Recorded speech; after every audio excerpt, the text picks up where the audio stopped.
Style ఎట్టుంటుందో తెలిసిందే కదా బేసిక్గా. దానికి తోడు అంతకుముందు తెలుగుదేశమే కదా అధికారంలో ఉంది. ఇప్పుడు ఈ లెక్కలు చూస్తుంటే ఎప్పటి నుంచి కనబడుతున్నాయి, 1940లు 20లు 70లు ఈ లెక్కలన్నీ రాసుకొచ్చారు.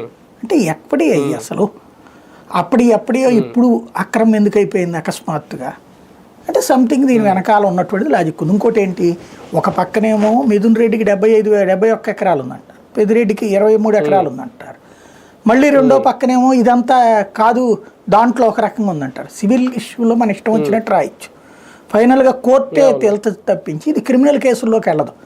అందులో విజిలెన్స్ రిపోర్ట్, ఇప్పుడు ఇక్కడ విజిలెన్స్తో ఏంటి సంబంధం? ఇది విజిలెన్స్ అనేటటువంటిది ఎట్లాంటిదంటే మామూలుగా మీరు 10 రూపాయలు పెట్టి సరుకులు కొన్నారు, 30 రూపాయలు పెట్టి 30 రూపాయలని లెక్క రాశారు.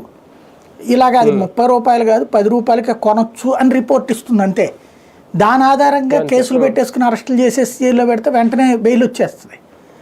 దీంట్లో కావాల్సింది ఏంటి, అది అటవీ భూమి అయితే అటవీ శాఖ వాడు కంప్లైంట్ ఇవ్వాలి, మా భూమిని కబ్జా చేశారనేది. సివిల్ ఇదే లేకపోతే రెవెన్యూ మా భూమిని కబ్జా చేశారని వాళ్ళు ఇవ్వాలి. అడవిలోదంటే అటవీ శాఖ ఇవ్వాలి, రెవెన్యూది అయితే రెవెన్యూ శాఖ ఇవ్వాలి. వాళ్ళిద్దరినీ కలిపి ఒక కమిటీ వేసింది కదా ఆల్రెడీ చంద్రబాబు ప్రభుత్వం, కలెక్టరు అక్కడ వీళ్ళని కలిపి వేశారు కదా. వాళ్ళ నివేదిక రాకుండా విజిలెన్స్ నివేదిక ఏంటి మధ్యలో అంటే సంథింగ్ అది కూడా రాష్ట్ర ప్రభుత్వానికి ఇస్తే విజిలెన్స్ అనౌన్స్ చేయాలి. ఈనాడు ఒక్క దాంట్లోనే ఎట్టొచ్చింది?